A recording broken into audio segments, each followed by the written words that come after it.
Shalom, salam sejahtera. Renungan malam seiman ditulis oleh Dr. Kathleen Liwijaya Kuntaraf dan Pendeta Dr. Jonathan Kuntaraf. Judul renungan kita adalah mengampuni diri sendiri. Siapa menyembunyikan pelanggarannya tidak akan beruntung, tetapi siapa mengakuinya dan meninggalkannya akan disayang.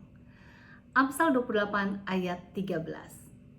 Sebagai orang Kristen, kita bergumul untuk hidup dalam penurutan akan perintah Kristus. Nah, yang sangat sukar bagi banyak orang adalah pergumulan untuk mengampuni diri sendiri.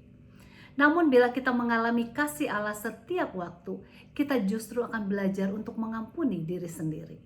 Kita tidak bisa berasumsikan apa yang Tuhan rasakan tentang kita seperti yang kita rasakan, kecuali kita mengasihi diri kita sepenuhnya. Ingatlah, Tuhan mengasihi kita sepenuhnya, sehingga Yesus sendiri telah menyatakan diri Allah dalam bentuk manusia.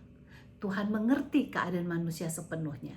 Diperlukan pertobatan sejati agar kita dapat mengerti akan diri kita sendiri, sehingga kita dapat mengasihi diri kita sebagaimana Tuhan mengasihi kita. Walaupun Tuhan membenci dosa, namun Ia tidak pernah berhenti mengasihi kita. Kasih Allah Bapa kepada kita adalah kasih yang tidak bersyarat.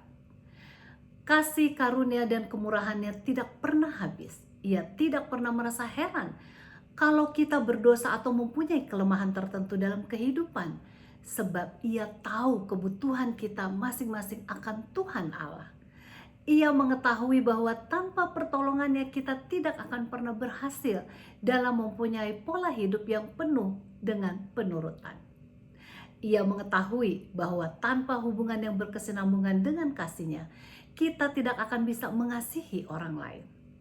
Tuhan juga tahu bahwa kehidupan kita tanpa dipenuhi Roh Kudus secara konsisten akan tidak memiliki kuasa untuk menghidupkan suatu kehidupan yang menurut kehendak-Nya.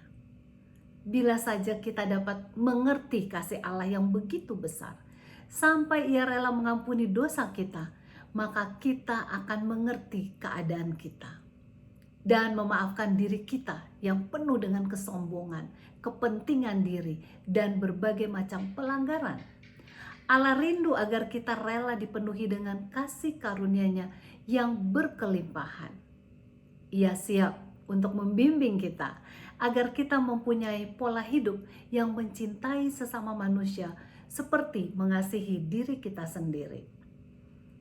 Sementara kita mengampuni orang lain, kasih karunia Allah akan membawa kita untuk mengampuni diri kita sendiri, menyadari Yesus telah mati untuk kita juga.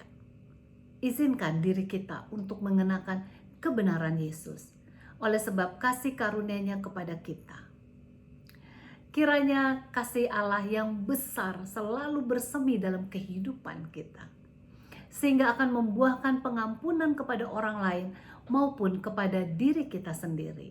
Dengan demikian, kehidupan kita akan penuh dengan damai sejahtera, sukacita, dan kebahagiaan sejati. Tuhan Yesus memberkati.